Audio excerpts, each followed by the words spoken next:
So we're called to order at 5:03 on June 7th, 2020.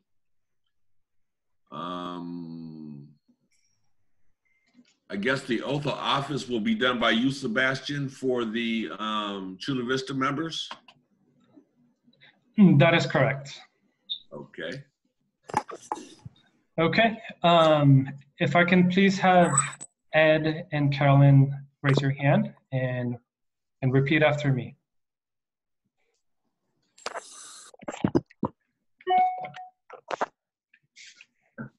I do solemnly swear. I do solemnly swear. I do solemnly swear That I will support and defend. That I will support and defend. that I will support and defend The Constitution of the United States. The Constitution of the United States. the Constitution of the United States And the Constitution of the State of California. And the Constitution of the State of California. and the Constitution of the State of California Against all enemies, foreign and domestic. Against all enemies, foreign and domestic. against all enemies, foreign and domestic, That I will bear true faith and allegiance. That I will bear true faith and allegiance.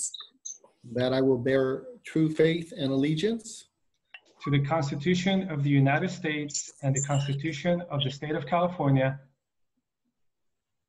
To the Constitution of the United States and to the Constitution of the State of California. to the Constitution, of the United States and the Constitution of the State of California, That I take this obligation freely without any mental reservation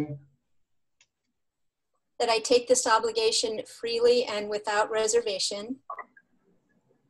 that I take this obligation freely and without any reservation or purpose of evasion. I'm sorry, I didn't get it. No worries. Or purpose of evasion. Or purpose of evasion. or purpose of evasion, And that I will well and faithfully discharge. And that I will well and faithfully discharge. and that I will well and faithfully discharge The duties upon which I am about to enter. The duties upon which I am about to enter. the duties upon which I'm about to enter. Congratulations. Thank you very much. Thank you. Let me go ahead and share my screen so you all can see the agenda.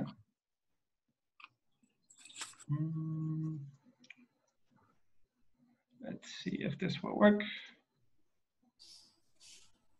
Can you all see that? Nope.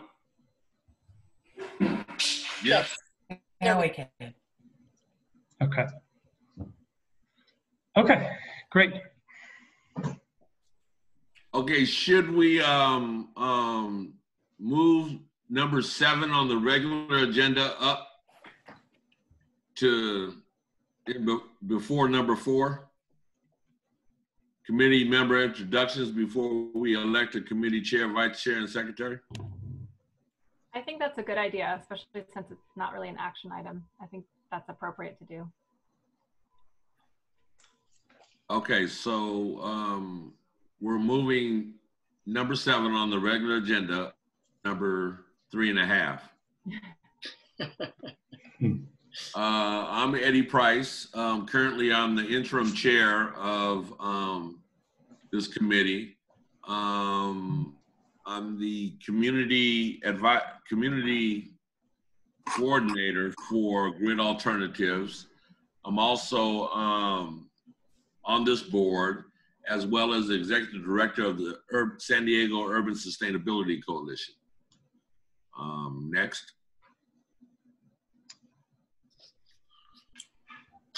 Excuse me, I think we were supposed to do a roll call.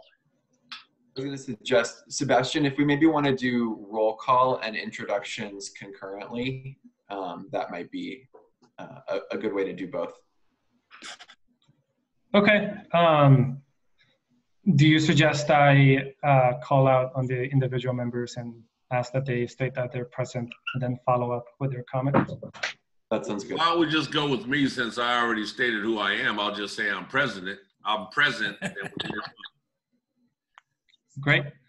I will ask Gary Jans, Encinitas representative, if you can state whether you're present and give your brief introduction.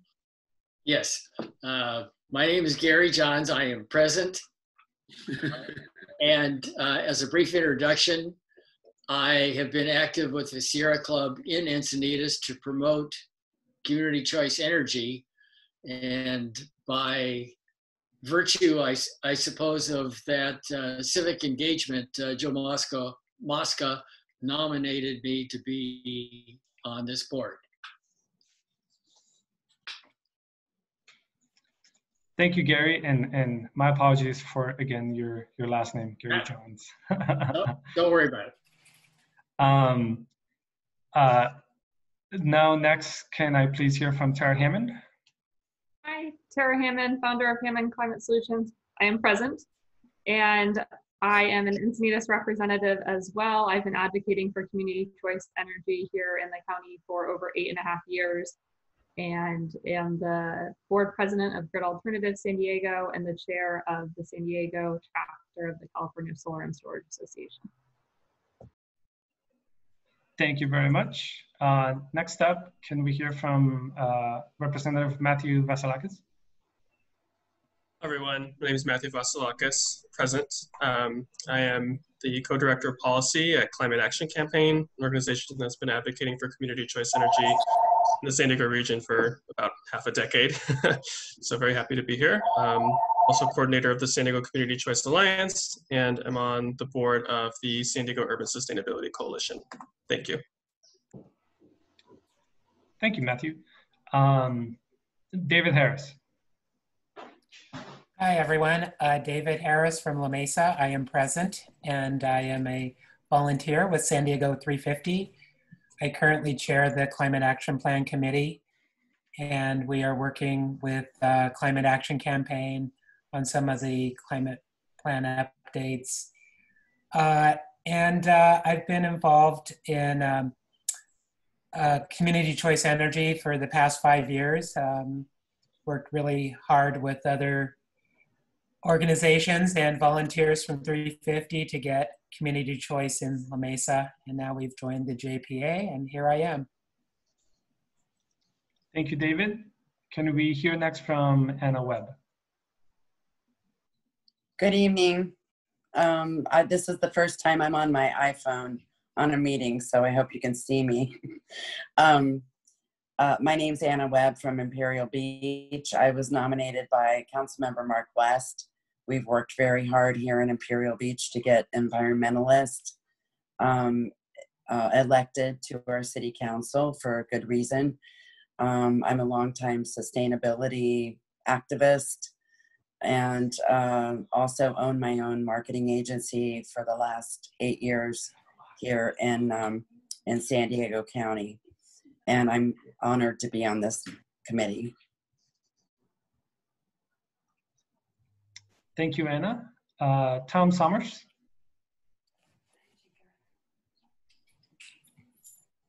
I'm gonna go ahead and unmute you and see if we can hear you.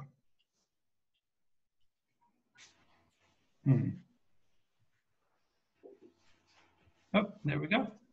Tom, yeah. Can you hear us? Yeah, I can hear you. I have some video. I'm also on my iPhone, bit of a novice with this Zoom technology. I have no idea even if my camera is on. Your camera is not on, but we hear you very well. Okay, well, I'm happy to leave it at that till I can figure this out. But anyway, I am present and involved. And Tom, can you state which city you're representing? Yeah, sorry. Okay, I'm with Anna, representing Imperial Beach.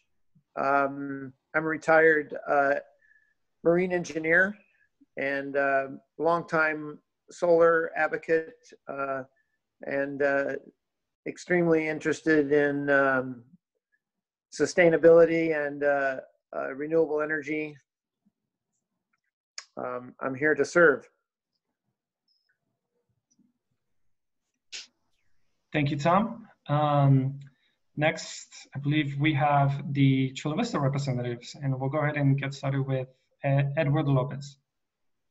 Hi, everyone. It is both a pleasure and an honor to join you all on the CAC for San Diego Community Power. I am with UCAN, the Utility Consumers Action Network. We intervene and practice regulatory law before the California Public Utilities Commission. And I have a long history working with community-based organizations, nonprofits, and a background in practicing governmental law and advising nonprofits and governmental agencies.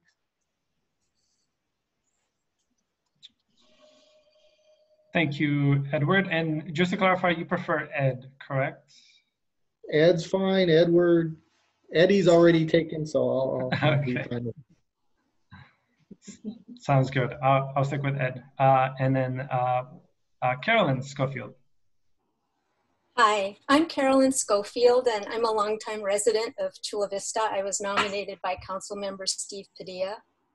And I'm a retired math teacher. And also, my family lives in Chula Vista, especially my grandchildren.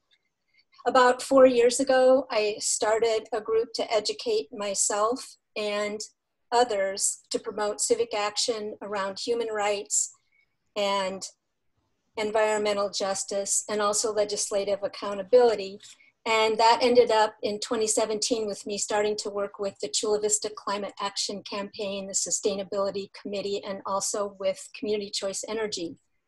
And also I'm on the climate change working group too in Chula Vista, and I'm really excited to be a part of the group, and I am very grateful. Thank you. Thank you, Carolyn. I say for the staff, let's do some brief introductions. I'll start with myself. Many of you know me, many of you have seen my emails day in and day out, but my name is Sebastian Saria. I've worked on community choice for a few years now, and I'm very excited to be here supporting the functions of San Diego Community Power and help all of us reach our goals and aspirations. Nick, if you can give a few words about yourself. Sure. Good afternoon, everyone. I'm Nick Norvell. I'm an attorney at Best and Krieger. We are general counsel to San Diego Community Power, and I advise a number of government agencies, local government agencies, including a couple of joint powers agencies regarding their day-to-day business and governmental law, including both electric and water utilities. Thank you, Nick. Chad? Hey everybody, my name is Chad Colton. I am the Energy Management and Regulatory Program Manager for the City of San Diego. I work under Cody Hooven, who many of you know as the Interim Executive Director of San Diego Community Power. Obviously, we both work for the City of San Diego and as a member city, and we're offering staff support. Prior to that, I worked for 3 years for Toslo Law Firm, which helped launch Salon Energy Alliance up in North County. I'm also an avid surfer. I have definitely surfed with Mark West and Serge Dedina, and they're happy to take me into waves that I have no business surfing in, even though I've been surfing for 25 years. I live in the South Bay community, so I love surfing in Imperial Beach when there isn't a sewage problem. That's definitely a cause that is close to my heart, along with many other environmental causes in the San Diego region, especially involving energy equity and clean water. So I'm really happy to be here, and I'm really happy to meet all of you. Thank you, Chad. Cody, would you like to say a few words? Sure. Hi, thank you. I'm the voice that randomly chimes in with my opinion, even when it's not off. I'm happy to see all of your faces, and thank you again for being a part of this group, and working with the community is a big part of what's important to the board and important to us. And you all are kind of our frontline representatives to that. So I'm looking forward to getting to know some of you more that I don't know, and working with the ones that I do know. And Sebastian, you're in great hands with Sebastian leading on this. So you know that he has just graduated with his master's on Saturday, and now has plenty of time to spend on this. So we're here to help. We are just, you know, we're all interim staff, so bear with us as we're putting this together in addition to our day jobs, and trying to get kind of all the pieces in place. But we're open to your feedback and your help on all this. So that's really it. Thank you, Cody. And then you may notice one more gentleman here, Bill. He will be giving a presentation later on the agenda, and then it's up to you, Eddie, but I assume, Bill, you'll give your introduction once your item comes up. That's fine. Great, thank you.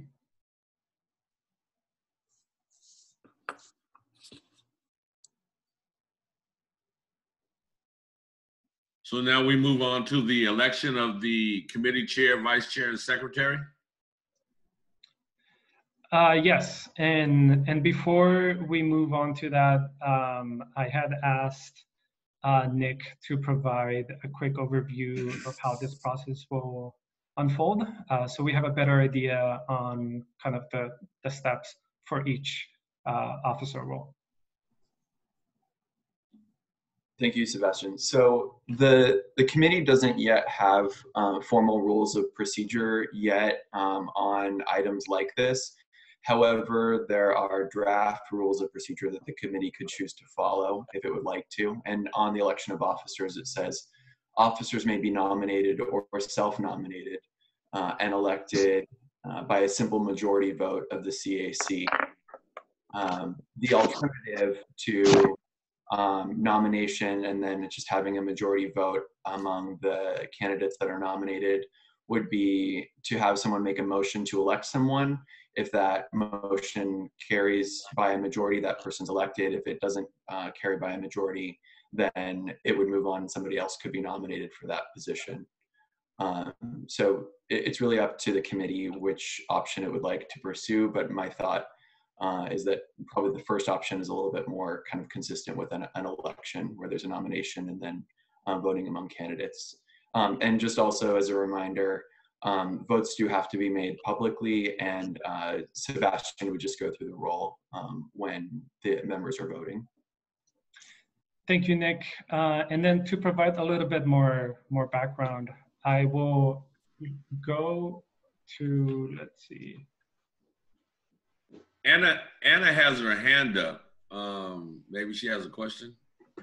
Looks like she has her hand up. Anna, do you have your hand up? I do. I just had a quick question. Will these positions be elected every year for the next 2 years, or does this go through the next 2-year term? So it would be if the draft rules of procedure are adopted by the board, the proposal is that they would be new every calendar year. Thank you, Anna. I believe you all can see this. This provides a brief description of the 3 roles. Obviously, with the chair taking more time and more responsibilities. I won't go into further detail, but you all can see it here on your screen. And let me know if you have any questions.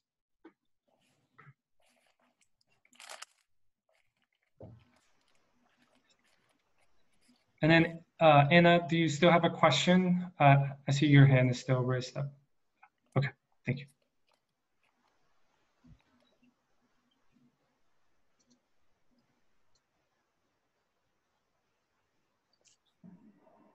So I can open up the nominations now? Or has everybody had time to read? Has anybody else need more time to read the responsibilities? Sebastian, this is Cody. A quick question. This is the responsibilities are listed in the draft standard operating procedures for this committee. Is that right? In case people want to pull up their own document and look at it more closely. That is correct. Okay. I think everybody has that, but just so they know what you're looking at, what you're showing here. Mm-hmm.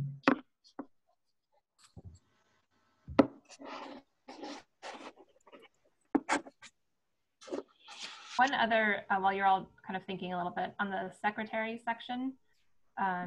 So because we are able to record these meetings, at least while we're on Zoom, which is one of the few perks of being remote, I don't believe real meeting notes will need to be taken because we have it recorded. Correct me if I'm wrong on that. I'm just trying to think about if people are thinking about nominating themselves, what the workload looks like. At least that's what I would be thinking.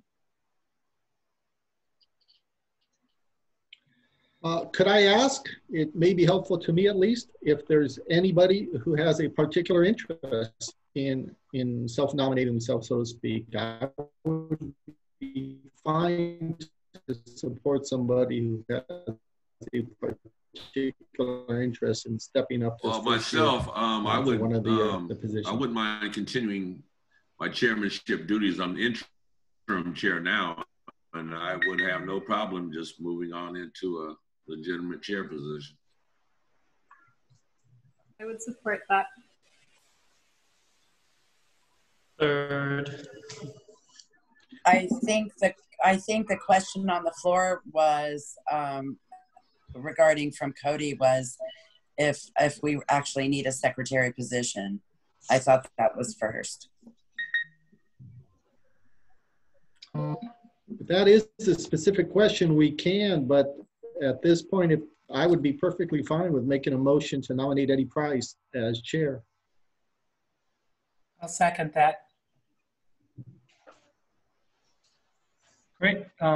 Nick, do we do a roll call at this point? I think at this point, we would ask if there are just any other nominees or other interested persons. Otherwise, we could move on to consider the motion. Okay.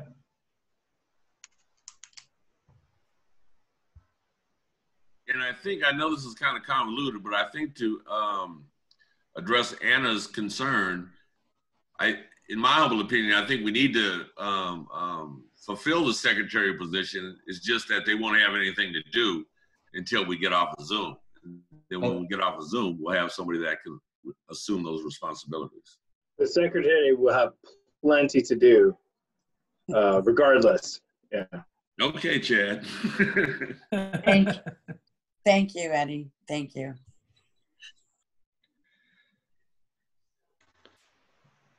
So just to clarify, especially Nick, we're at a point where we're just considering whether to make one grand motion for all three positions rather than take them one at a time? Oh, no, you can take them one at a time. And there's a motion on the floor for the chair. So unless there's another nominee, I would suggest taking that. You could take that motion up first, now that there's a first and a second. And then we could move on to the vice chair after that. Mm-hmm. Okay, so since I'm the interim chair and have been nominated for the chair, should I move it forward? You can, since no one has spoken up to nominate anyone else, you can ask Sebastian to call the roll. Sebastian, can you call the roll? Yes. Let's see. Ed Lopez, how do you vote? Aye. Favor? Aye. Thank you. Carolyn Scofield, how do you vote? Aye. In favor. Thank you.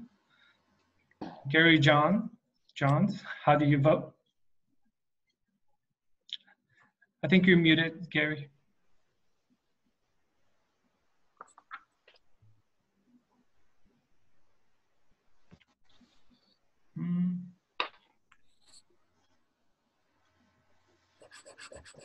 Let me try to unmute you from my end. Okay.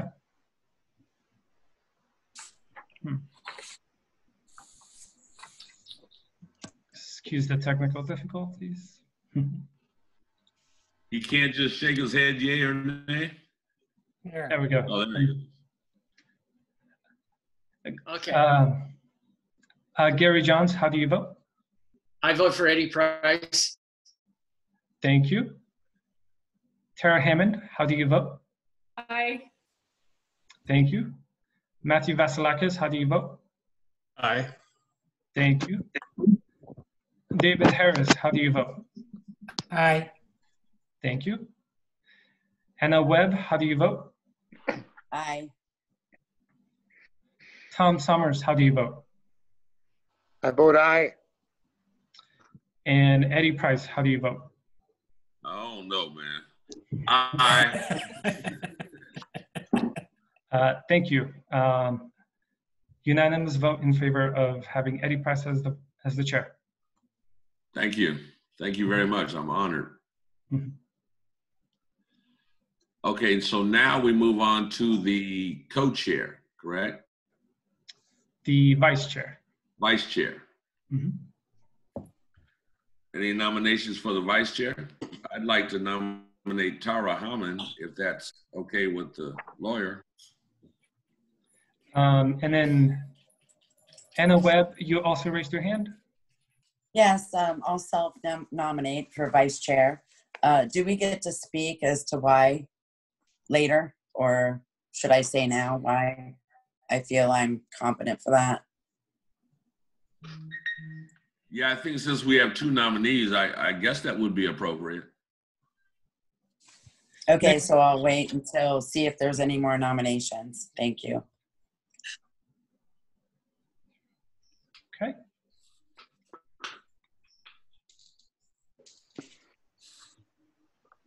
Any more nominations for vice chair?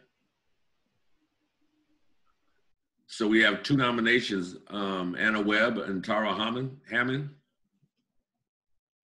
I don't know what to do now. If you want to open the floor for them to each speak or give them an opportunity to, if they want to, before the vote, that's in order. Okay, Ms. Webb, would you like to explain your position? Sure. I would be glad to serve as vice chair for this committee. I'm the president of the Imperial Beach Democratic Club and studied on Robert's Rules of Order. I believe that I would be very capable of pitching in should you miss a meeting, or should something happen to where I would need to step in, and would keep very close detailed information on how the committee's proceeding, and be able to guide it should I need to, if in the event of that. So I served on board of directors. I mean, I have all this other stuff, but that would be my main course of why I feel that I would be competent for that position. Okay, Tara? I would be happy to accept the nomination. Thanks, Eddie. I currently chair and am board president of two boards and have helped lead them.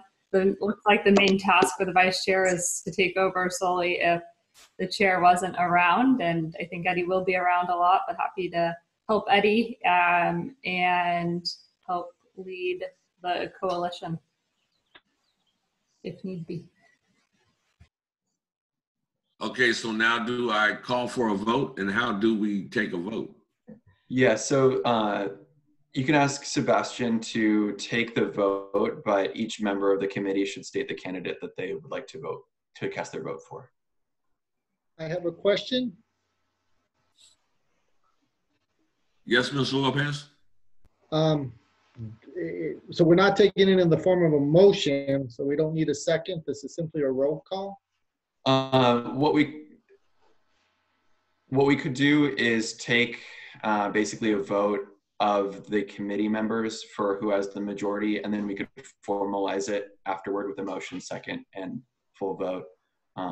But essentially this will be a straw poll for a majority. If I may, thank you very much for the response.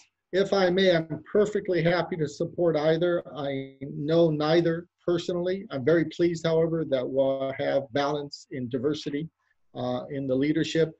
And since both are interested, and it appears we're going to go forth with also the nomination to the secretarial position, is there perhaps a solution or a compromise where both are nominated into one and the other position, and it's worked out among the two candidates?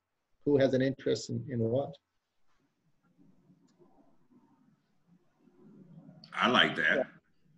Oh, no, I don't. We basically went to this part of our agenda to elect somebody. We had two nominees, and Nick has advised us as to the process is to vote for a person to decide it. I don't think it really is a straw poll per se, in the sense that it has no. It does have, you know, the consequence of deciding who the person is. And I think we're going down a rabbit hole as far as letting the two nominees work out which role they want to take procedurally. Okay, so with that being said, Sebastian, would you like to call the voting roll? Yes, Chair. So Ed, you support both? Well, my understanding then is we'll just vote for one. And again, I know neither personally, I certainly don't wish to offend, but I would vote to support Ms. Webb from Imperial Beach. Thank you. Carolyn Scofield? I will vote for Tara Hammond. Thank you. Gary Johns. I'm so sorry. My vote is for Tara Hammond.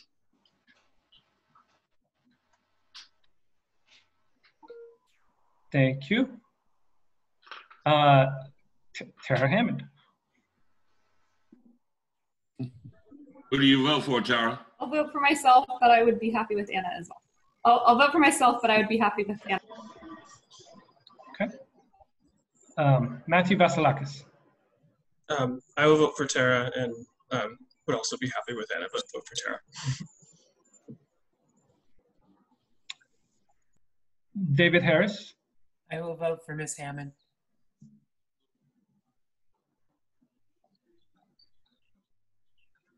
Anna Webb. Anna Webb. I'll vote for myself.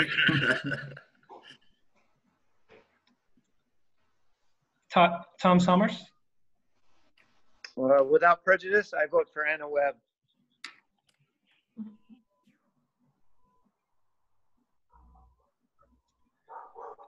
Chair Price. I vote for, since I nominated her, I vote for Tara Hammond. With all due respect to Ms. Anna Webb. Thank you. Tara Hammond carries the majority. Nick, do you advise now to take a motion or majority vote? Without having formal rules of procedure, I think it's clear that there is a majority on this. I think to formalize it, yes, I'd suggest having a motion and a second to ratify the vote. Okay, thank you. I move that we nominate Tara Hammond as our vice chair. I'll second that. Can we just do a show of hands rather than a full roll call? Unfortunately, legally, it has to be a roll call, but I think we can do this one rather quickly. Chair Price, would you like me to start a roll call vote? Please. Ed Lopez. Aye. Carolyn Scofield. You gotta unmute yourself, Carolyn. Sorry. Aye. Thank you. Gary Johns. Aye. Tara Hammond. Aye. Matthew Vasilakis. Aye. David Harris, Aye. Anna Webb, Aye. Tom Summers, Aye. Chair Price. Aye. Motion carries. Chair Hammond is now our vice chair. Congratulations. I can go to sleep now.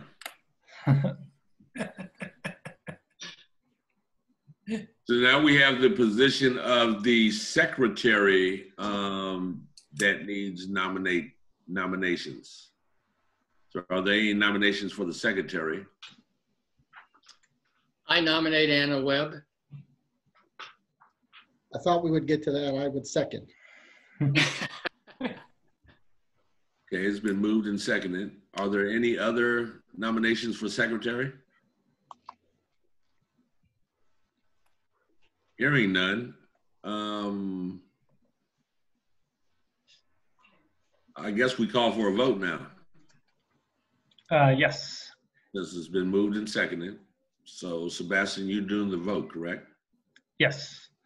Ed Lopez. Aye. Carolyn Scofield. Aye. Gary Johns. Aye. Tara Hammond. Aye. Matthew Vasilakis. Aye. David Harris. Aye. Anna Webb. Aye. Tom Summers.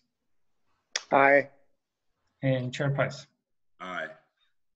Motion carries. Anna Webb is now our secretary. Thank you, young ladies. Congratulations. Thank you. Thank you. Congratulations to all of you. This is Cody. Congrats. Anna, all that I was saying about the secretary was initially, I don't think you need to take notes because we are recording everything. You'll see that the second bullet point there is working with our staff, primarily Sebastian, to making sure our agendas are finalized and posted online, and we will happily find other things for you to do as needed. Absolutely. And I'll be glad to. Thank you. Look forward to working with you, Sebastian. Thank you. Thanks, Anna. And sorry to let you know, but like some of the things are kind of a PITA, just so you know. Understood. Great. Moving back to the agenda. So we're back to the agenda now, correct? Yes. Are there any public comment items not on the agenda? No, Chair, no public comments were submitted for today. I would like to provide an update. The Board of Directors Chair, Joe Mosca, he approved a change to the comment process.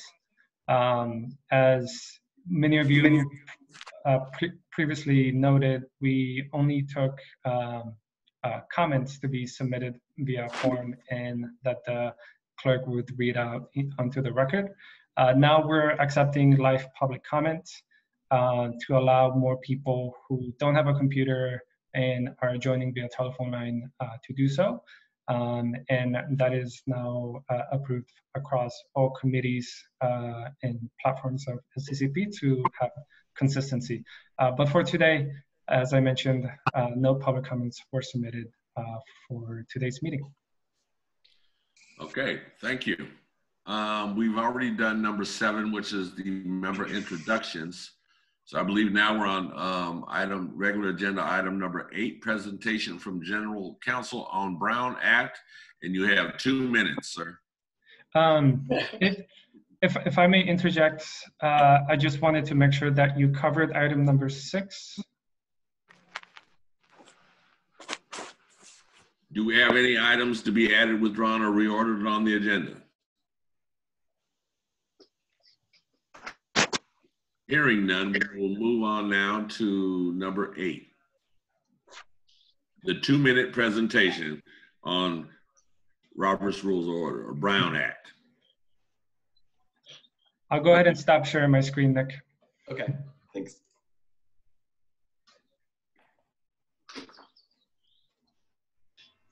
I will try and keep this short and sweet, but I cannot promise 2 minutes. It will be some multiples of that.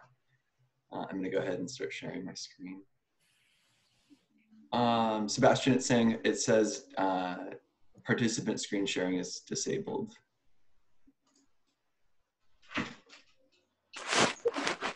I think Cody may need to disable that or enable Nick to share. Yeah, let me try to see that real quick. If not, I have the presentation and I can pull it up very quickly. Let's see here. Yeah, I'll go ahead and do that. I will pull it up on my end. My apologies for that. Thanks, Sebastian.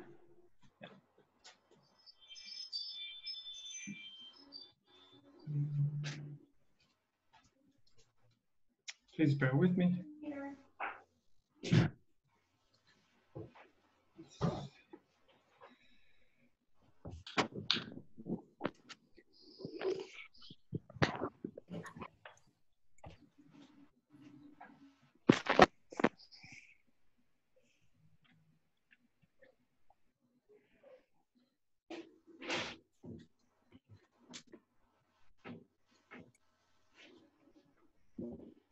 Okay. Almost there.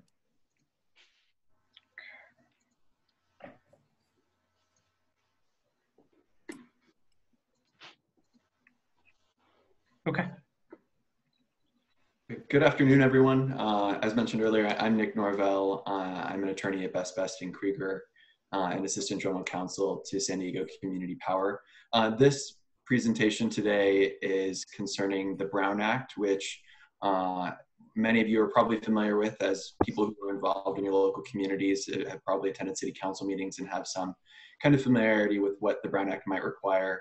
But because the Citizens Advisory Committee is subject to the Brown Act, we want to make sure to give you kind of a comprehensive understanding of what the law is and what it requires. You can go to the next slide.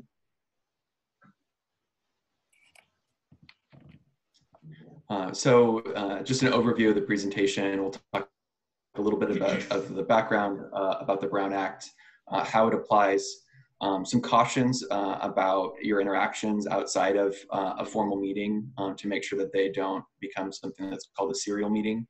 We'll talk about some of the rules governing meetings, what a violation can result in, what the different rules are that are in place with COVID-19 right now, and then just a brief mention of the Public Records Act as well. So will this be available to us, or will it be sent to us? Yes, it's. I saw that Sebastian posted it on the materials on the website, along with the underneath the agenda under the CAC section. So the materials are available there as well. So just a bit of background on the Brown Act. It grew out of an expose that the San Francisco Chronicle did in the 1950s. A reporter had gone to various public agency meetings to see how business was done, and basically discovered that despite state laws in place at the time, much of the decision-making was being done behind closed doors through secret meetings or caucuses. And it became a 10-part series that ran in the Chronicle in 1952. So following that, if you can go to the next slide, Sebastian. Following that, there was a push for new state laws to address this and help provide greater transparency for public decision-making. And it was authored by Ralph M. Brown, who the law is now named after. The law has evolved significantly since then. Obviously, now that we're meeting by video conference, there have been dramatic changes in how the law applies since the 1950s, and then court decisions interpreting it. But it's generally been the model for open meetings laws in other applications within the state, and then for other states as well. Next slide. So the purpose of the Brown Act is to make sure that the decision-making process of local agency legislative bodies are conducted in public and are open to public scrutiny, basically to make sure that members of the public can see how decisions are made in an open and transparent way. You can go to the next slide. In terms of what the Brown Act applies to, it applies to meetings of local agencies, legislative bodies. And although this doesn't have very much application here, the next bullet point talks about even persons elected to a legislative body, it can apply to them as well. So if somebody's elected in November and then they were to start to meet with the current council members and started trying to make decisions behind closed doors, that's prohibited under the Brown Act. It makes sure basically that no one who's in a position to be making a decision could meet behind closed doors to do it even before they've taken office. So next slide. And we'll break down these requirements. So a local agency, for it to apply, things that you're used to, a city, a county, a special district, it includes joint powers agencies like San Diego Community Power, and it applies to a legislative body. A legislative body includes the main governing body of an agency, any boards, commissions, or committees created by a formal action of the governing body, like the CAC here. And then in some applications, it can apply to private organizations that have some sort of public component under the Brown Act. Next slide. So the key requirement of the Brown Act is that all meetings shall be open and public, except when the Brown Act authorizes otherwise. Next slide. And then the next section that we're going to cover is what is a meeting, and then when is a meeting not a meeting? Essentially, what are the exceptions to that? Next slide. So a meeting it means any gathering of a majority of the members of a body in the same time and place, and that includes electronically, to hear, discuss, or deliberate on any matter within their jurisdiction. It doesn't, for something to qualify as a meeting, it doesn't need to mean that there needs to be any action or concurrence for it to qualify or to violate the Brown Act. It's very broad and includes items like conversation, sharing of like concerns, comments, questions, a collective exchange of facts, talking about what you think is important, what might be important to another person, etc. When it involves a majority of the members of the body, it becomes a meeting subject to the Brown Act, and that should be taking place at a noticed public meeting. Next item. So what types of things are not meetings? Individual contacts. So if you were to go and talk to another member of the CAC one-on-one, that one-on-one meeting, that one-on-one conversation does not qualify as a meeting. It's when it involves a quorum or a majority of the body that it becomes a meeting for purposes of the Brown Act. There are other exceptions that allow a majority of you to be in the same place at the same time, as long as you're not doing the business of the agency. And those are conferences and seminars, a community meeting that many of you might attend, a social or ceremonial function, going to a standing committee, as long as you're not participating in that meeting, and then meetings of other legislative bodies. So for example, all of you would be able to attend the board meetings of San Diego Community Power, as long as you're not discussing amongst yourselves something that you might do or business of the CAC while at that meeting. Next slide. Nick, would a press conference be considered not a meeting as well? Say there was a certain climate-related press conference that happens and 5 of us happen to be invited and at it. Generally, that would either fall, it would probably fall either under a community meeting or as a ceremonial occasion or function. More likely a community meeting. That's essentially what it is. Okay. The key part in that sort of situation is that there is not an exchange of ideas amongst a majority. So if it's one person providing a press conference, let's say one of you is providing the press conference and others of you are attending, the key is that you aren't communicating with one another about items that will come before Sdcp. Next slide.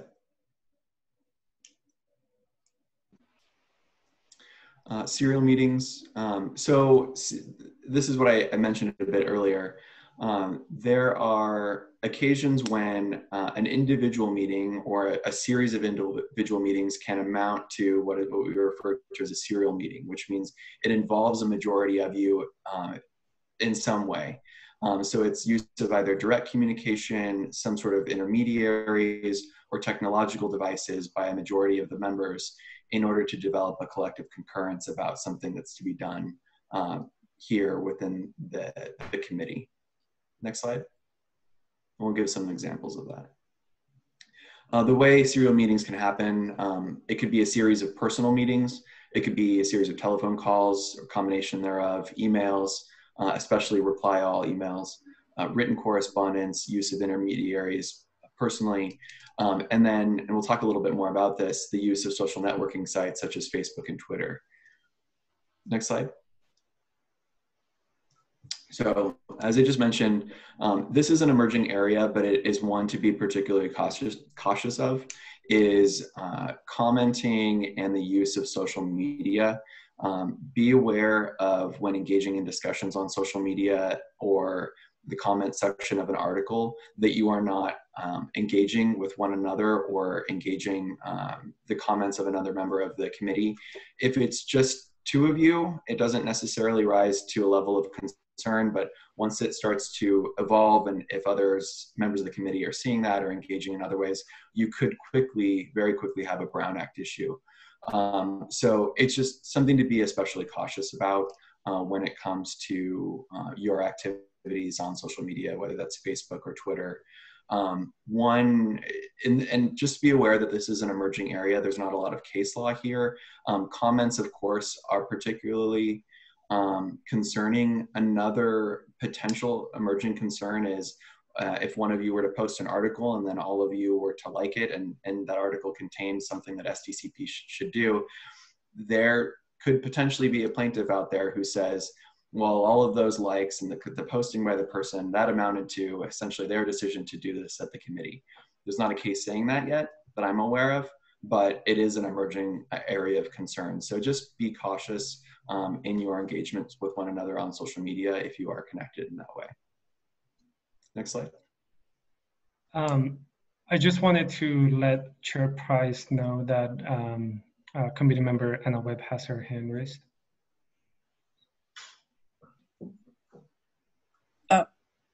I just didn't know if it was appropriate to ask a question on this particular slide. Councilmember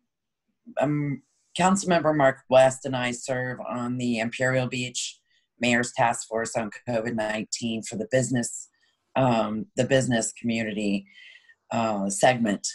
And we frequently are on social media, together, and even for other things as well.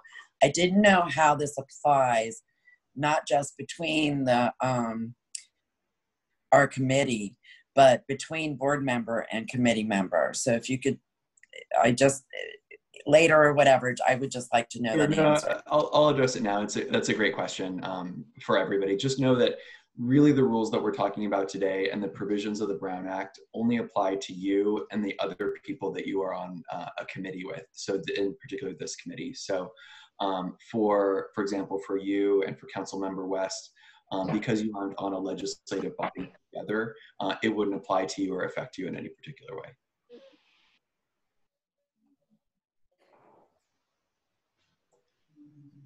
Next slide, Sebastian. So regarding further information on serial meetings, as we talked about, it's a series of communications between less than a quorum, but then eventually it involves all of you as a majority. And again, it can be something as simple as exchanging comments or even factual concerns that you have about a particular item that advances the resolution of an issue once it reaches Sdcp, the CAC as a body. Next slide. There are generally kind of two types of serial meetings that we describe. One is a chain where one member speaks to another member who speaks to another member who speaks to another, et cetera, and they form a collective concurrence on an item. And then another is a hub and spoke where you have an intermediary who's a person sort of being the go-between among multiple members and sharing information back and forth that essentially allows you to make a decision before you're actually sitting here in a public way, in a transparent way before the public. Next item. There are a couple of exceptions just to note regarding serial meetings, and serial meetings are prohibited, but that doesn't mean that staff can't talk to you or you can't talk to staff, and staff can talk to multiple members. What they always have to make sure of, though, is they're not being that intermediary and sharing the comments of one board member with another. So if you do need to talk to staff about something or share your concerns or thoughts regarding an agenda item, you can feel free to do that. And staff can talk to other members as long as they're not kind of engaging in that sharing of other members' comments. And if I might, this is kind of to Anna's question. Does that apply to us up to the Sdcp and down? Like staff, you know, saying somebody from Sdcp said something to or wanted to relay a message to somebody on our committee? It generally doesn't apply. I wouldn't have a concern. The only time it applies if there's a communication to a majority of the members of a particular body. So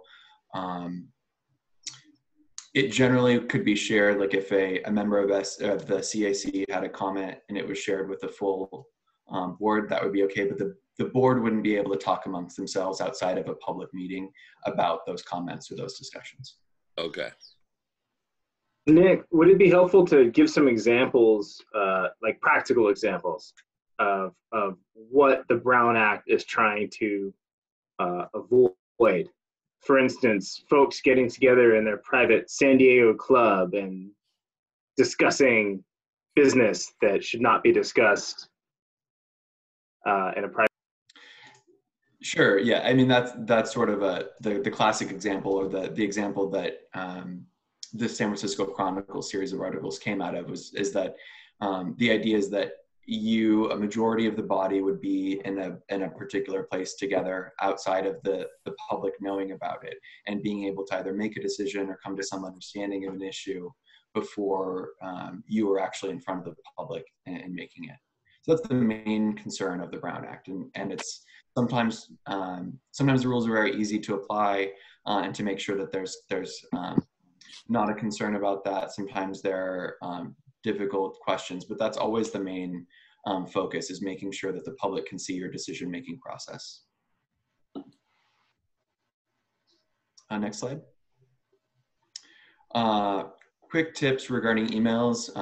Strongly recommend not to reply all if a majority of the body is included on an email. And generally for that reason, if you're receiving emails from staff, typically you'll be blind copied on them just to prevent the possibility of a reply all. But in general, if you do get an email, be careful not to reply all. And then also ensure that any individual emails do not become a serial meeting. So forwarding a series of emails, even if they were individual emails between two of you, that it doesn't start to accumulate to becoming a majority. And then just use caution. Make sure that if you have any questions, please feel free to let staff know, and they can touch base with our office and we can work with you to make sure everything's above board. Next slide. So next we're going to move into, sorry, I'm going to adjust my shades a little bit. The next thing we're going to move into is rules regarding when you're actually having a meeting that's noticed under the Brown Act. Next slide. So regular meetings, the definition of a regular meeting is basically an agenda, is a meeting that happens on a regular schedule. It's probably what you're used to at your home city councils, seeing where they probably meet once or twice a month on a regular schedule at a certain time and place. The requirements for regular meetings is that the agenda be posted 72 hours ahead of time. It includes the time and location of the meeting. It contains a brief general description of each item that's going to be discussed or addressed during the meeting. And then it has to provide an opportunity for the public to comment on items that are not on the agenda. Next slide. Special meetings are basically one-off meetings that you might need to hold If an additional issue comes up, there wasn't enough time to get to something at a regular meeting, or you know you have like a lengthy, you're going to have a lengthy discussion about a significant item and you need to have it before the next regular meeting, a special meeting can be called. Special meeting agendas have to be posted at least 24 hours before the meeting. They must contain the time and location of the meeting, and as well a brief general description of each item to be discussed or addressed. There are additional rules. Certain types of things can't be considered at special meetings, but they're not relevant for the CAC. And then just briefly, there is a third type of meeting. Those are emergency meetings. For example, when there's a true public emergency, those can be convened. Again, I'm not covering them here because they're not relevant for the CAC. The distribution of the agenda packet. In addition to posting the agenda, the agency is required to make sure that the agenda packet materials are available to the public when they're distributed to all of you or a majority of you. And then if items are distributed at the meeting, let's say once we are able to be back in the same room together, if a member of the public brings something to the meeting and distributes it to you, a copy will be made and then posted to the website, or will be made available upon request to a member of the public so that they can see what it is that you are looking at during the meeting. Next slide. The public's right to comment. As I mentioned, at every regular meeting, members of the public have a right to address the body on any item under that jurisdiction, whether or not it's on the agenda. For agenda items, the public has the opportunity to comment either before or during the body's consideration of the item. And then at special meetings, the members of the public can address any item that's on the agenda. But there's generally not a requirement to have the non-agenda public comments at special meetings. That said, usually there will be a place for them anyhow. Next slide. Just briefly to discuss, I doubt this will be a significant issue for Sdcp, but you never know, and we can work with you and with staff if anything like this might come up. But regarding interruptions, there are times when members of the public may significantly interrupt a meeting, and there's a strong body of case law about the First Amendment, and then also the Brown Act, how this works when someone actually interrupts a meeting, and what you are supposed to do as a body in order to try and move forward, but protect the First Amendment rights and the public's rights to see the meeting. So ultimately, you can remove persons from meetings if they're willfully interrupting the proceedings, but the ejection is only justified if they are actually disrupting. So essentially, if you cannot conduct business, then you cannot. If it's merely distracting or an insolent comment, it's not significant enough to be able to remove them from the meeting. Generally, there's other provisions here. The last bullet point mentions being able to clear the meeting room if that's what's necessary to get the meeting back under control, and allowing members back in, both of the media and the public, if that's necessary. Again, we don't have exhaustive procedures on this yet. I doubt we'll need them for the CAC, but I did want to mention this in case this ever were to occur. Next slide. Rules governing meetings. So just to briefly mention, the public is allowed to audio or videotape a meeting unless their activities would disrupt the meeting. And then I also want to mention that recordings of the meetings are public records. So this meeting is being recorded and it will be a public record available to the public at any time upon request. Next item. So one of the main rules, as we talked about, the significant point of the Brown Act is to make sure that the public can see the decisions being made on its behalf. And so, and the purpose of the agenda is to make sure that the public understands what's going to be talked about at the meeting. So no action or discussion is allowed on items that are not on the agenda. There are exceptions that are relatively rare, but the general rule is that items cannot be discussed at length if they are not on the agenda. There's, as I mentioned, there's an emergency exemption, and then items can be added by a 2/3 vote if there's a need for immediate action and the item came to the attention of the agency after the agenda was posted. Next slide. Another exception to this, brief responses to statements or questions from the public are allowed, but an extensive conversation about that subject cannot be had. What you could do is add it to a future agenda, and it can be brought back and discussed at more length when it's properly noticed. But a brief response to a member of the public is okay. There can be questions to staff for clarification on matters based on public comments. There can be brief announcements or reports on a member's or staff's activities. You can reference information to staff, and then you could ask staff to report back at a future meeting about an item that's not on the agenda. Next slide. Just to give you an idea of the potential penalties for violations of the Brown Act, a court may prohibit the action from moving forward and validate an action, and they could mandate correction and other requirements that the agency has to comply with. Court costs and attorney's fees are recoverable if the agency is in the wrong on a Brown Act violation. And then individuals who intentionally violate the Brown Act may be guilty of a misdemeanor. So it is, we do take the Brown Act very seriously, both under the civil ramifications it can have for the agency, as well as the potential criminal ramifications for the individuals involved. Next slide.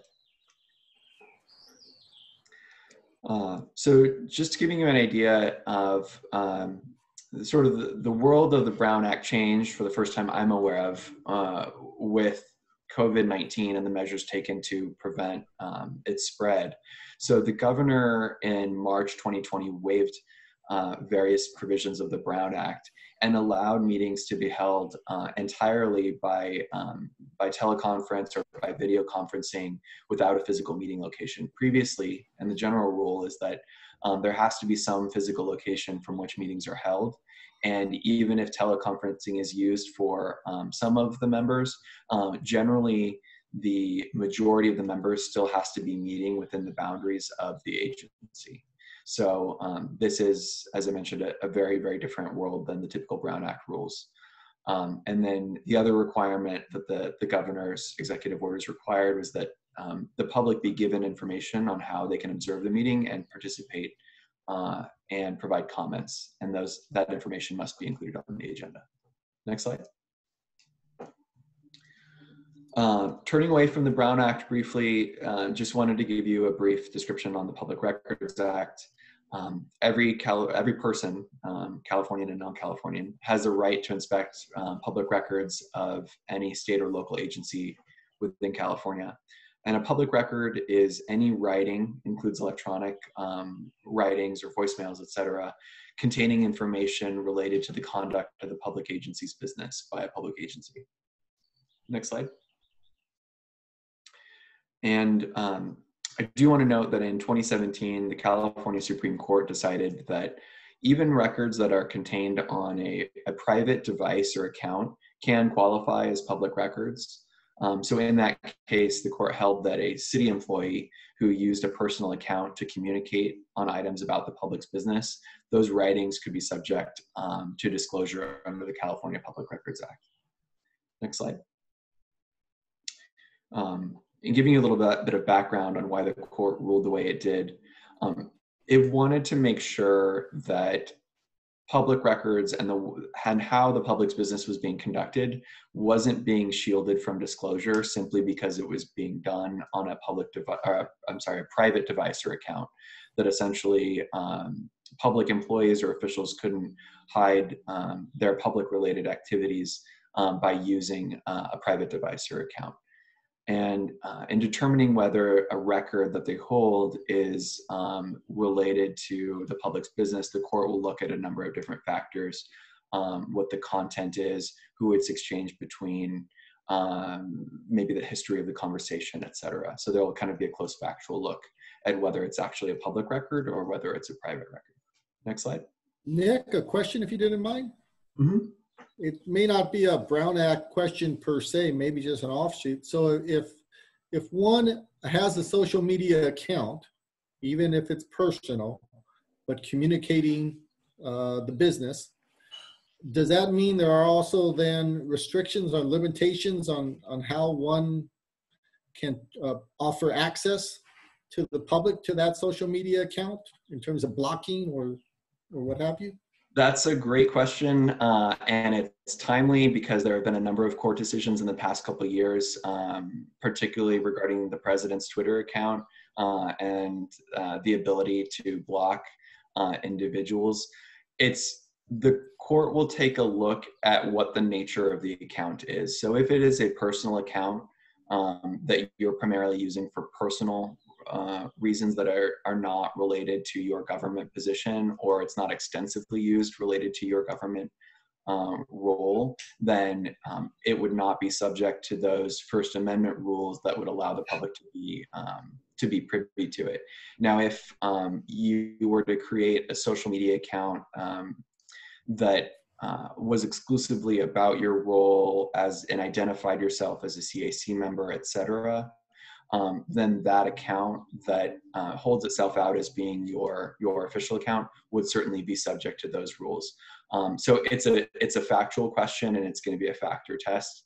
But if it's primarily a private account and it's only incidentally every once in a while covering something that's related to your agency, it's unlikely that you'd be held to that standard.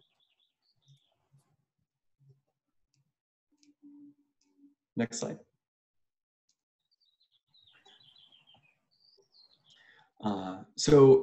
Just a note on the Public Records Act. The Public Records Act does exempt various records from disclosure, certain types of draft documents, attorney-client communications, medical records, personal records. There's a whole list. These are just a few examples. But I do want to note, though, that generally those determinations about whether something is exempt would be made by Sdcp in consultation with our office. If Sdcp were to receive a request and it's possible that USCAC members are within the scope of that request and you may have responsive records, staff would reach out to you and ask you to provide potentially responsive records, and then we would make a determination whether those records were, whether they were exempt from disclosure or not. And we could have a conversation about whether records that you have are potentially responsive, whether they're public, whether they're private, et cetera. But just to give you a heads up, you may at some point, if we were to receive a Public Records Act request and you were within the scope of it and you might have records related to it, it's possible that you'd be asked to forward those records to Sebastian or to Sdcp staff for disclosure. Next slide. So with that, I'm happy to answer any questions.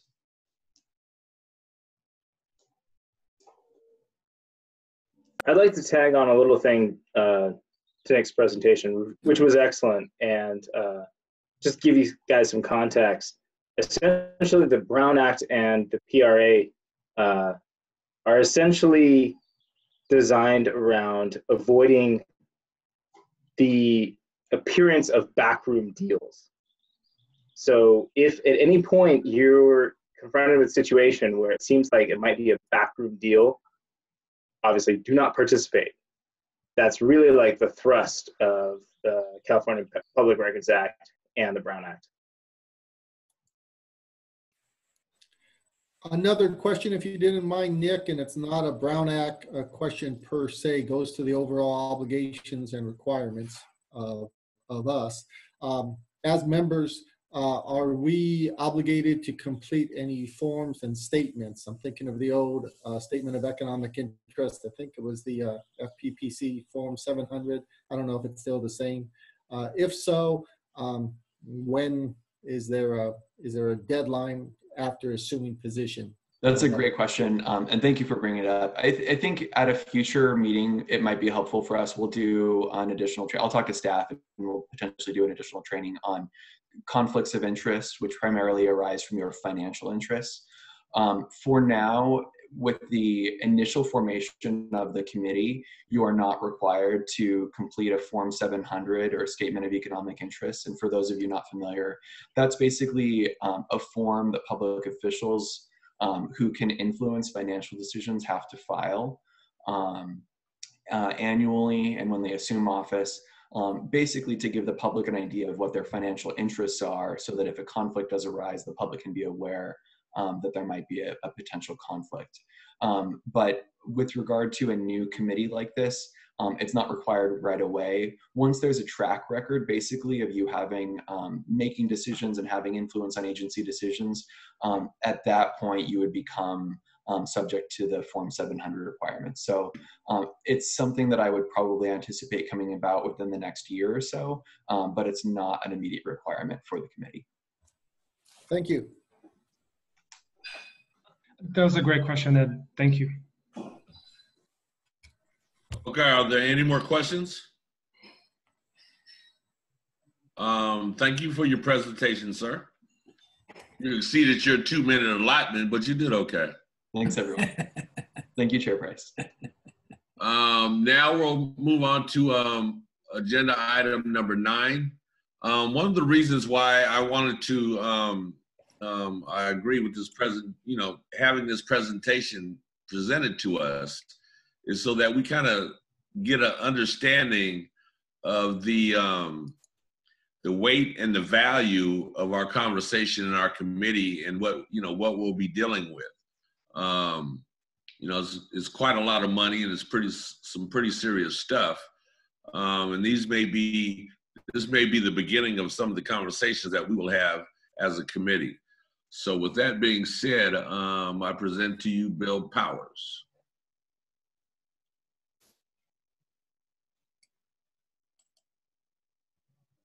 You're muted, Bill.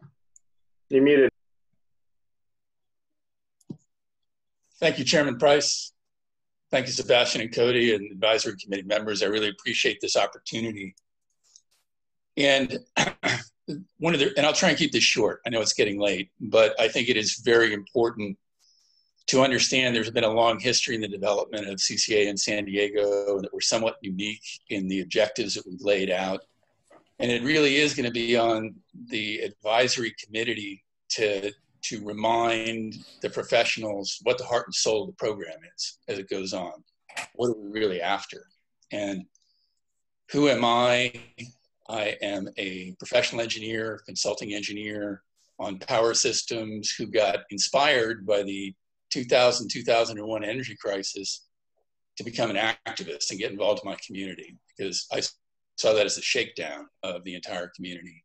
And I did get engaged. I was on the Sandag Energy Working Group in the first decade of the 20s to the 2000s when we were fighting about the Sunrise Powerlink transmission line. At that time, I wrote a document, San Diego Smart Energy 2020, that looked at doing a local solar and storage alternative to the transmission line. And I'm also on the board of a local nonprofit Protect Our Communities Foundation. In that capacity, I do a lot of interventions before the Public Utilities Commission on these types of subjects. And finally, I was on the committee that put together the Climate Action Plan, which really advanced community choice energy as the way to get where we want to go. So where do we want to go? We have really, more than any other CCA in the state, focused on local power. Local solar power, local battery power, local jobs, local economic development. And one of the things I have noticed, I've been working with community members and activists in other parts of the state over the years, in the Bay Area, on the Central Coast. And what often happens is we fight for years to get this program with our own ideas about what we want, and then it quickly slips away as the professionals come in and manage it and have their own track. And that's why it's so important to have the community engaged.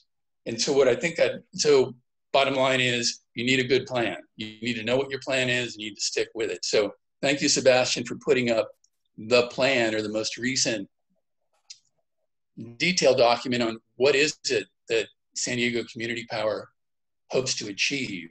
And since the font is fairly small. Number one is that we're economically competitive, but two, that we get to that goal of 100% clean energy by 2035, and that we do it with local clean power, and we do it with energy efficiency. And there are 4 bullet items on, we're just going to look at the bullet items down below, Sebastian, those first 2. Economic development, that this program provides dollars flowing into the local economy, programs such as energy efficiency, distributed energy programs locally. Local jobs and employment, it's all about local jobs and employment, jobs, using local contractors, energy efficiency, more distributed energy. So I think you're getting the drumbeat. Next page. The prioritization of renewable power, and especially local renewable power, the third or the second sentence, when it talks about the portfolio projects in the city, let's call it cities, now that we're a JPA. Project in the cities of the JPA would be given highest priority, that we do it here, followed by project in the county, and then projects elsewhere. And finally, your role as the Community Advisory Committee, local citizen input and participation. This is given a lot of weight in the development of this program, that we would have community values and interests that are represented by, in this case, the Community Advisory Committee, to provide input to the programs and policies, that you're engaged substantively to make sure fundamentally that we achieve the mission statement, and that if we start to get off track, you know what that mission statement is, you can help bring us back on track. So there is another document, the roadmap. Sebastian, if you could pull that up, we'll take a quick look at that. So one of the challenges of the program that we aspire to, which is local, is no one else in the state has developed a locally focused program. There are different CCAs doing a little more, a little less on the local side, but it's not a primary focus. And so over the last 6 months, for Protect Our Communities Foundation, I put together a local solar and storage roadmap to get us from where we're at to 100% clean power using local solar and storage. If you can go to the next page, Sebastian.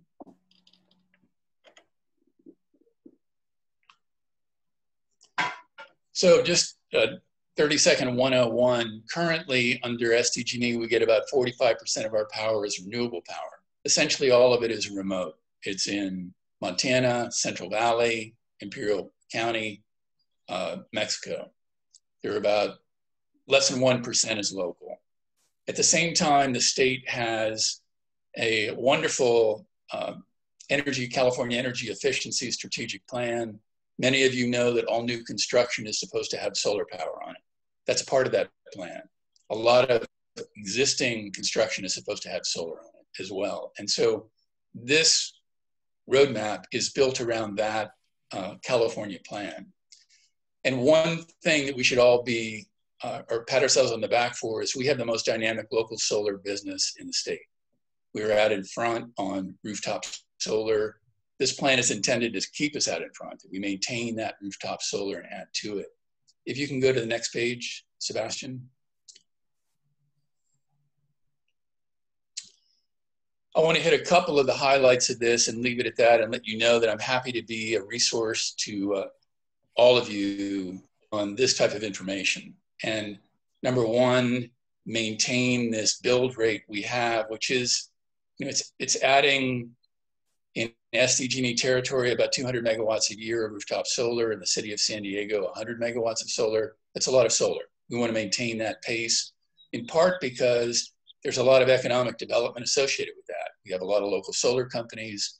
We have a lot of business churn happening because of this. And it is completely consistent with our objectives as a community choice aggregator. Also, the city contracted with Clean Coalition to look at what's called feed-in tariff, putting big solar arrays on parking lots at malls, on warehouses to augment the solar development in the city. That's a good plan. This plan includes quite a bit of that. But more than anything, it includes a critical equity component, which is what's called an on-bill financing program. Anybody who pays a bill can have solar and storage on their home, whether they own it, rental property. So there's a big equity component as well. Final point I wanted to make about the plan, and I'm pointing out the plan I put together to let you know that there's a plan, and I'll tell you, this is shameless self-promotion. It's a good plan, but it's not the only plan, and it doesn't have to be the plan, but you should know there's a pretty good plan there to go locally. And finally, we have a big hurdle we gotta get over to execute the plan. In fact, it's built around workarounds of the big hurdle, which is there has been a major exit fee imposed on customers that leave investor-owned utilities in California. It's called the Power Charge Indifference Adjustment, the exit fee. And it used to be relatively small and manageable. And lately it's gotten very big. It's almost as if your parents send you off to college, you have the understanding that you'll leave college with a student loan of $10,000, and then you graduate and they tell you, by the way, that's been adjusted to $100,000. And your plan to go to Europe's over. You're hitting the trail, going to work to pay this off. And that's what all CCAs are dealing with right now in the state. Protect Our Communities filed an appeal of that decision. I want to thank Cal CCA and San Diego Community Power for filing front of the court briefs to support us because we're trying to roll that back. But this plan is designed to move forward regardless of whether that is won or lost. And so I really want to encourage you to maybe look at these documents, understand what the community at large thinks this program is about. And as you serve as a form of watchdog and interpreter of community interest, if the consultants, many of whom have no background in San Diego or what has been fought for in this program, even well-intentioned, start moving off in a different direction to say, wait a second, we want to go local, we want to go fast, we want to realize all of the economic benefits that go with getting to 100% clean energy. Thank you.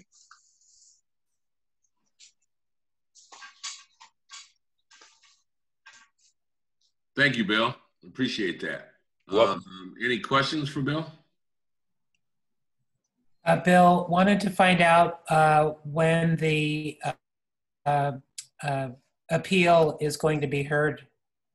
The one that we filed a brief. It appears that the earliest date it would be heard is July 6th. There's a remote possibility it could be heard earlier, but at a minimum, July 6th. I don't have any questions per se. I just wanted to thank Bill for his presentation. He is quite knowledgeable and especially is helpful for us to understand the context of what else is happening up and down the state. There have been some successes and quite frankly, haven't been in other CCA models. But I do agree that there's lots of opportunity, potentially very good opportunity.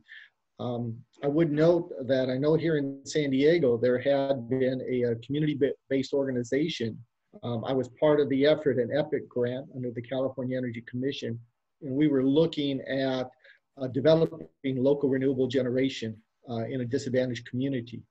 The recipient of the round 2 phase, and we're talking millions of dollars, is actually a partnership effort with the Los Angeles County Emerging CCA. And they're going to utilize the relatively new community solar terra to tie in various communities, including disadvantaged communities, microgrid models, and it's going to yield local renewable generation that the CCA up there will add to their portfolio, as well as spawning, it is hoped, local economic development and opportunity. So there's opportunities, I think, for us here as well to take advantage of. And thank you, Ed. If I could just say one more thing for Sebastian is that this exit fee issue may sound complicated, but I did write a brief op-ed for Voice of San Diego a few weeks ago on this issue to keep it short and sweet. And it would be possible to make that available to the members of the advisory committee. I would appreciate that. Sure, I can do that. I also want to let Chair Price know that member Anna Webb has her hand raised.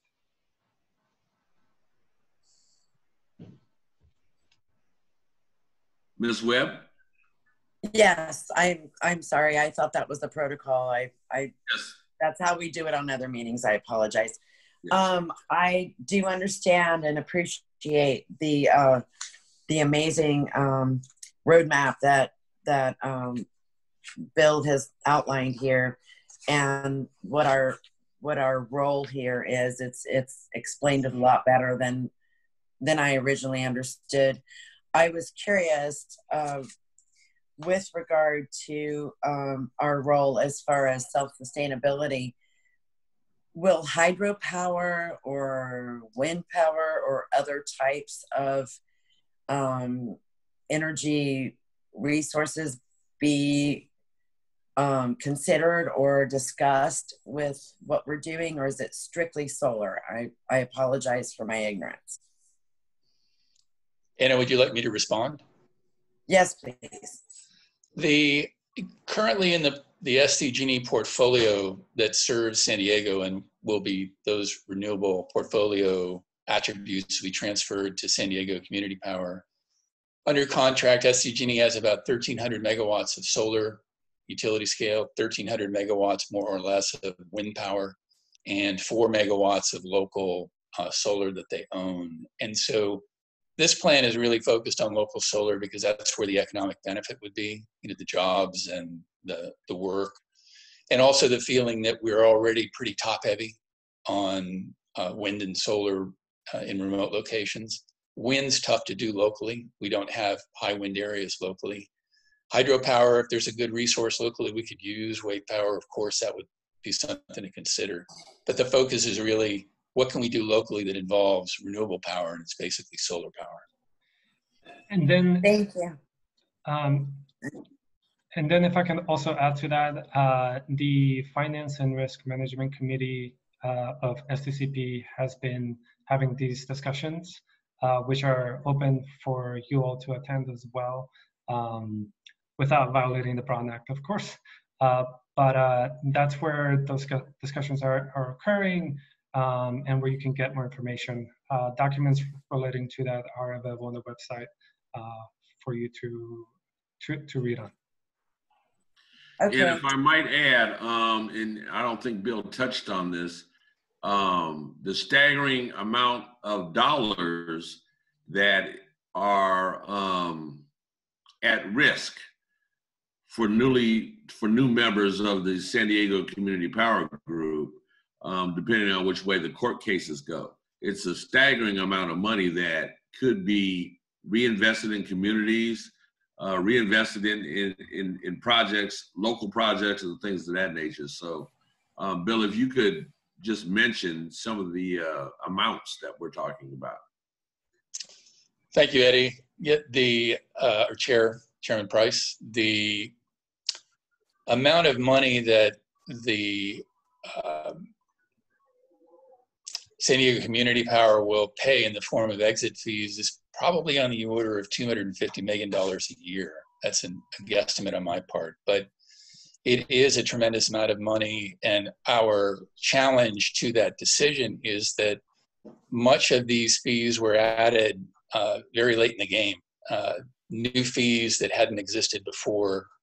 Often the Public Utilities Commission is very sympathetic to the position of the investor-owned utilities. In this case, was a classic demonstration of that, where all of the benefits went to the investor-owned utilities, including SDG&E. And I think that's one of the reasons it's unusual for a small local nonprofit like Protect Our Communities to go it alone in challenging something like this, but then have the big players like CalCCA and other entities like that join in our support, when I think they belatedly realized this is a very, very big deal and they need to engage, so that instead of $250 million going from Sdcp customers' pockets to SDG&E, that's money that can be reinvested in local clean power. Thank you. You're welcome. Any other questions? No question, but just a comment in that I'm really excited to see this committee work towards building this future. So it's going to be really important, I think, for us to, be the voice of the community to ensure that local clean power and a decentralized energy system that is climate resilient actually happens. So thank you to Bill for this presentation. And again, thank you to the folks that are at this table, because it's going to be very important for us to watchdog that. Thank you. Any other questions or comments? I just wanted to comment that the whole issue of competitiveness is really under fire here with having such a large fee imposed by the PUC. It just seems like as we launch next year that other costs may come in to play that would then make our new service not as competitive as SDG&E, and that's something we should keep really aware of. I totally agree. Anybody else? Questions, concerns, comments? Again, thank you, Mr. Powers, and we will now move on to item number 10, schedule of regular meeting agenda. Thank you. Thank you. Sebastian? Great. Thank you, Chair, and thank you, committee members, for getting back to me so quickly on trying to set a regular agenda. I realized that I wanted to propose the third Wednesday of the month at either 4:30 or 5 p.m. But after receiving some feedback from some of you, I wanted to put another date on the table and give you all more options. The one that I would propose would be the third Friday of the month at 10 a.m. And I'm saying this based on availabilities I've received from all of you. And if it's okay with you, Chair, I'd like to hear if there's any conflicts with this date. Otherwise, I have other backup dates that I would like to propose. Yes, Mr. Lopez. I do have standing internal staff meetings on Friday at 11. If, however, it's most convenient for all, I can try to move around. But at the moment, I do have weekly existing and standing meetings. Anybody else? Is everybody okay with the third Friday at 10 o'clock? Just to provide a little bit more flexibility to Member Lopez, with 1 p.m. work? For me, yes, thank you. And the intention is not to go too late into Friday, but it's also maintaining, the committee had given staff direction to set the committee meeting the week before the board meeting. But if there is no objections, seems like the third Friday at 1 p.m. could work.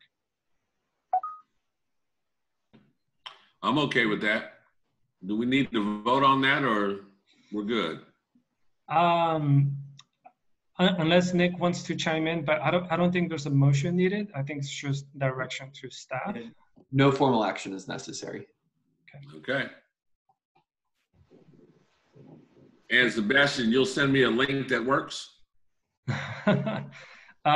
Yes, Mr. Chair. Okay. Okay. Process for adopting community procedures. Could you elaborate on that, Sebastian? Yes, Chair. Let's see here. Let me go ahead and share my screen one more time. Give me 1 second. Okay.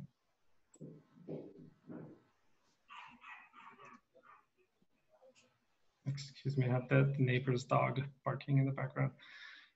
Just to give a little bit of background to the newly seated Chula Vista members, this is a draft standard operating procedures for the committee.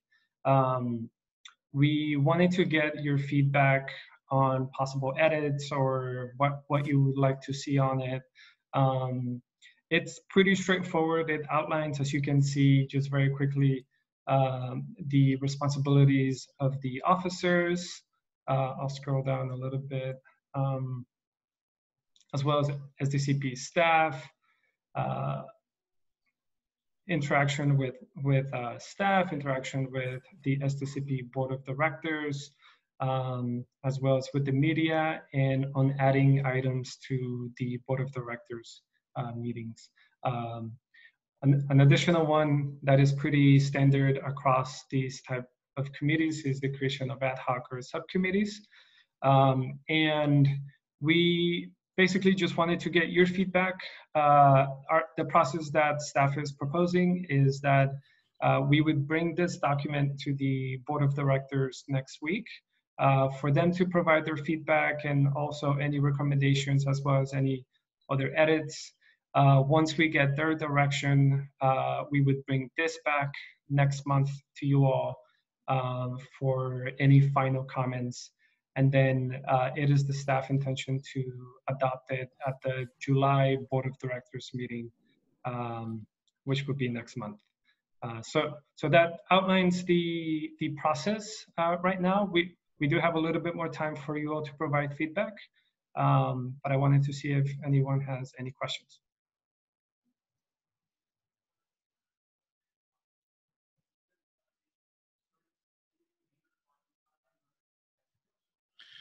Under interacting with Sdcp Board of Directors, will the chair be invited to closed sessions, or that's not appropriate?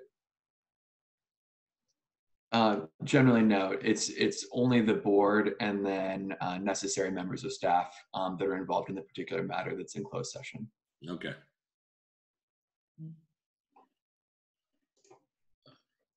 So I am wondering if various members submit suggested edits to this. Do you have a plan for how to distribute it, or is this it would be a process where you incorporate them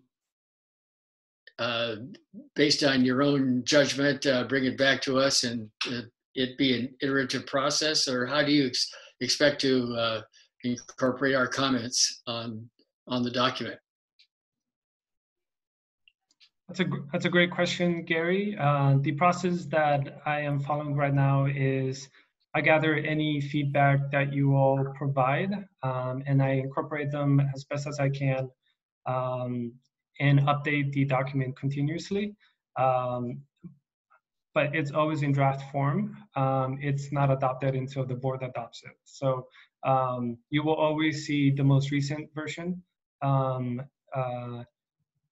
that's the current process right now. Under creating ad hoc or subcommittees, is that just confined to the members that are on the committee, or at some point, and I'm not quite sure what point, but there may be a reason to have members of the public on a committee, on a subcommittee? That's a great question, Chair Price. My interpretation is that this would be solely for members of this committee as representatives that have been appointed by the board.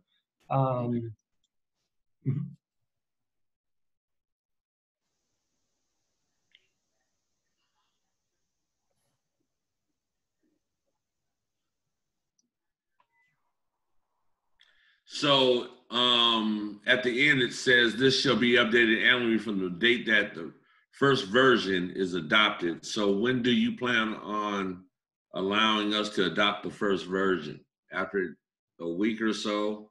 Are you allowing us time to, as to Mr. John's point, allowing us time to input on this? Or what is that process? Yes. So as I mentioned earlier, the our intention is to bring this document to the board next week for them to provide any feedback, direction. Then we would bring back an updated document to you all next month for any final feedback that you all may see. And then it is the intention of staff to have the board approve the final version at the July Board of Directors meeting. Okay, so I'm just trying to get this process proper. So if we want to make changes, we need to get them to you by next Wednesday or Tuesday so that you could put it in, insert it into this document. Then that particular document with changes or without changes goes to the board and they approve of it, right? You're definitely welcome to provide any changes between now and Wednesday. However, the board will not be adopting a final version next Thursday. They will be adopting a final version next month. And so that gives you all a little bit more time to get the board's direction and take another version of the document forward. Okay, so will the board be looking at this version and adding or editing so that we, kind of have a consensus before showtime in July? That is correct. All right. This is Cody, if I could chime in a little bit. I don't expect the board to get into the weeds and make really specific edits. I don't know for sure, but I imagine they're not going to do that. So if that helps you all thinking about your review process, what you see here is, unless you all make significant changes, I think this is not going to change dramatically. And right. Carolyn has her hand. Oh, you have two hands. You have Carolyn and Anna's hands up. Yeah. So I have a question about committee members wanting to add agenda items. I see the section if we're concerned with agenda items for the Board of Directors meeting, but for this particular meeting, if we wanted to add an agenda item, do we have a specific item that refers to that here? Because I can't find it, but I'm looking through here really fast. Just to clarify, Carolyn, are you referring to adding items for this committee? Yes. Yes. Gotcha. That's helpful. I can add a few sentences on there, but typically it would be I would work with the chair on putting the agenda together, and the process would be that the chair would get feedback from you all on what items he would like to see. But if it's, I can make that a little bit more formal and write a few sentences if that's helpful. And I think maybe to Anna's point, I believe she was speaking specifically to that process. So hypothetically, she would communicate with me about something, or any other committee member would communicate with me about what they might want to add to the agenda. And then we come to a consensus, then I notify you. Preferably you would do that in a committee meeting. So now if we could make sure there's an agenda item that's, on a board meeting, we have a director's comments or items. So here we could have committee members' comments or items to present, and they could say, hey, we'd like to hear an agenda item about such and such a topic. And you could do that in a committee meeting, and the chair will work with the staff to create the next agenda and agree to that or not. Okay. Yes, thank you. And if I could jump in, I'm sorry, I keep raising my hand. But I guess I'll jump in. So yes, on the agenda, absolutely, to where we can get that, because that's my new role. And I'm totally willing to, work with everyone to make sure the agenda is complete and set for the next meeting. My question is, however, in adding to the standard operating procedures, my question would be, if we just submit things that we would like to add on there, should we not, like, as a group, as a committee, like, ratify what we all agree on as our standard operating procedures with all of our input prior next month with our next month's meeting to the board meeting, question mark? Yeah, I'm just wondering, or if it's just ad hoc, we all send things in and it gets thrown on there. Just question. Thank you. My understanding is it'll come back for that discussion. So you'll see whatever updated version that's based on the initial comments from individual members and then the board, and then it'll come back for your comment next month before it goes to the board for a final version and approval. So it will come back before you as a full committee to talk about. Perfect. Thanks so much. Yeah, I think I have one question, which is about the timing of our meeting. Would it be better to have it after the board, the regular board meeting, so that we would have information to speak about, or before, like it is now, the general board meeting? Personally, I like it before, because then if there's something that we discuss that should be on their next board meeting, we don't have to wait 3 to 4 weeks, and it can be addressed at the next meeting. I think that was kind of the intent, but I'm not exactly sure. Nick and Sebastian, I think maybe you should address like the function of the community advisory committee, which is to advise the board on issues that concern the committee. I think that was explanatory right there, sir. Right. Unless I spoke out of turn.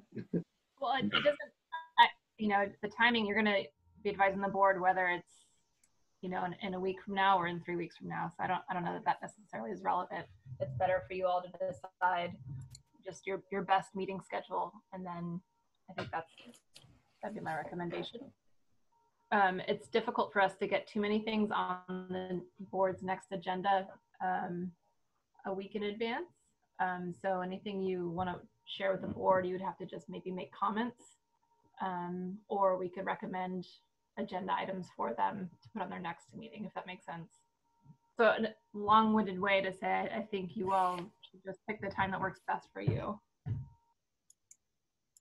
Do you think that should be an agenda item that we could do every month to say, hey, what would you like to see on the board's agenda? I mean, maybe a standing agenda item, just questioning as secretary.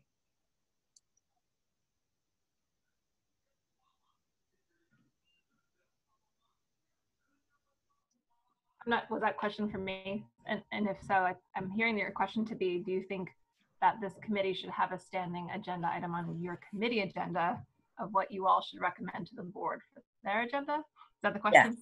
Yes. Yes. Okay, that's a question for you all, then I'll leave that to you.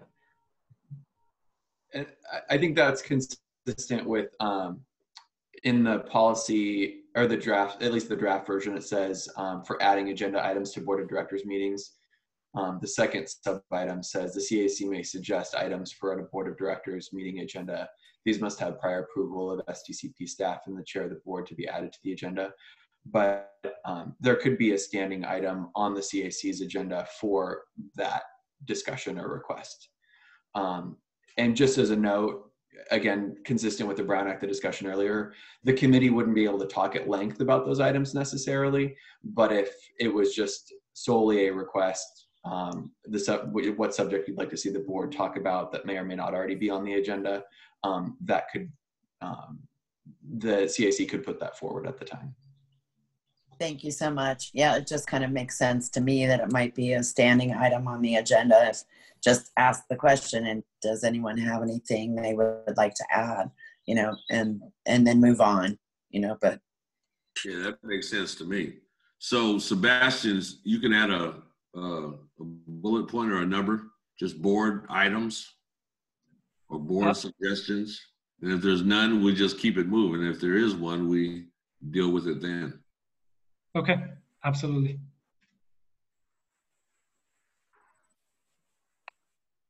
Okay, I got too much stuff open. Okay, where are we at? There we go. So have we finished with where we at, number 12? And so we're now at agenda item 13, correct? Somebody correct me if I'm wrong. We are at item number 12. That's what we're talking about now, right?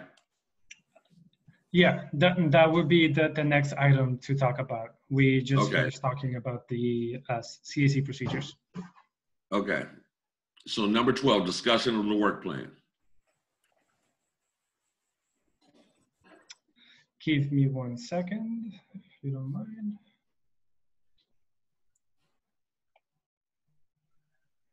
And thank all of you for bearing with me. I will have this smoothed out eventually. Great. So for this item, this is the second time that a lot of you have seen it. Staff hasn't had the time to put enough research into this. So what we're proposing is that we would take the next month to put together a draft that we would bring back for you in July, where you would provide more feedback, direction on what this work plan would look like. And then once it looks good to you all, we would bring it to the board for approval.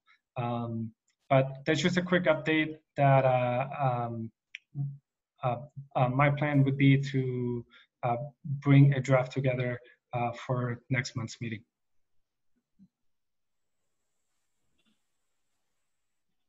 I have a question. I'm sorry. I'm the fly in the ointment tonight. I just would want to know, would we get it ahead of time to where we could read through and have thoughtful input prior to the meeting? Yes. So as Cody mentioned, I have a little bit more time on my hands, which is great. So my goal is, of course, to provide you all with this draft document ahead of time and have a engaging and meaningful discussion for the July meeting. Thank you, Sebastian.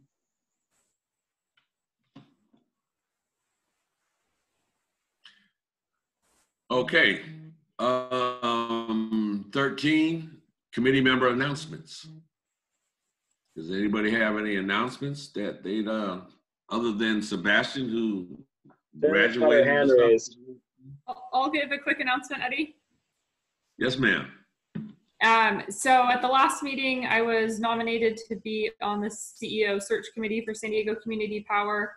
We had narrowed it down to the top 13 candidates. Yesterday, all day, we did in-person interviews for 7 candidates, and 3 are advancing to live interviews.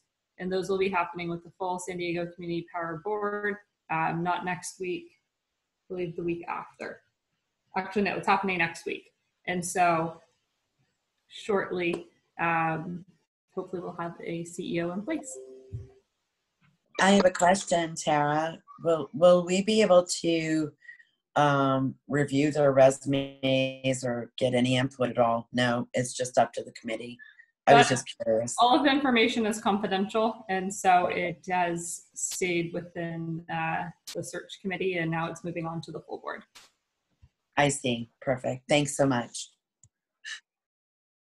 Okay, and I also am on the committee for the marketing entity for Sdcp, and I've been on the phone all day.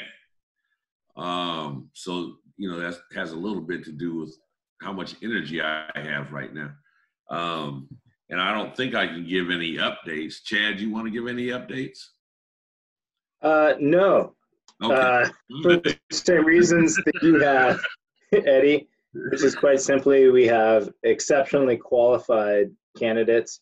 We had over 25 applications for this RFP, request for proposal. We were able to narrow it down to 4 firms that we interviewed today, and we interviewed them basically back to back. I don't think that there were any bad firms that we interviewed, which makes our task that much more difficult, but it's also a great problem to have if you're selecting candidates. All of them have exceptional experience, exceptional ability when it comes to creating brand awareness, compelling visuals, and follow through. Great firms. So that's what I have to report. We will eventually, obviously, arrive at a final candidate, but it's going to be tough, and it's a great position to be in as far as the request for proposal process is concerned. If I could ask a quick question. Of course, Anna. Yeah, I know. It's my night. I mean, Yes, I promise to be silent from now on. No. I wonder if there's any questions or interview stipulations about search engine optimization, because that's kind of where I roll. And I don't want to throw my marketing company in there. I don't care. But what I'm saying is, when you're doing website work and social media and you're tying everything in, search engine optimization is super important with regard to the public being able to do a Google search and find us online. So I just would ask that question, is that in the question mark? And you know, just a tidbit, like throw in a tip to ask, that you may want to see which one stands out on search engine optimization, because I think that would be beneficial to our group. That's an excellent question, Anna, and I really appreciate you bringing that up. That absolutely was part of like our search criteria, and especially in the sort of short list interviews, we ground down on some of those issues. And yes, we got some really positive responses. Excellent. Thumbs up. Thanks. I'll be quiet now. No, I got you. I have something. It's not really Sdcp related directly, but Grid Alternatives, the organization I've worked for 8 years, we're doing a couple of multifamily installations in Chula, Vista. And the properties are owned by South Bay Community Services, and it has something to do with the Chula Vista Promise Zone. But what I find really engaging and interesting and humbling about this is that the two or three buildings that we're doing are for foster youth that are transitioning out of the system. So they really need places to stay, and we also offer them, you know, a workforce opportunity to actually get trained to install solar. So, you know, for the folks that are Chula Vista representatives, you know, I would be honored to have you guys come down and find out what we're doing. I've also sent a email to the city of Chula Vista to maybe get their sustainability department or something to come out. All this kind of relates to what Bill Powers was talking about, that local energy. And these people will, you know, be contributing to the local energy. And if we can put them into one of the largest growing workforces in the country, which is solar installations, that's even better, because that's not a McDonald's job. You know, that's 20, 30, 40 bucks an hour. So I'm really excited about that. Thank you. Any other comments, concerns, questions? Uh-oh, I done lost the agenda. Tara, you had your hand raised a while ago. I should be able to hear everything I'm saying. You over it? I've lost the agenda. So where are we at on the agenda? Adjournment.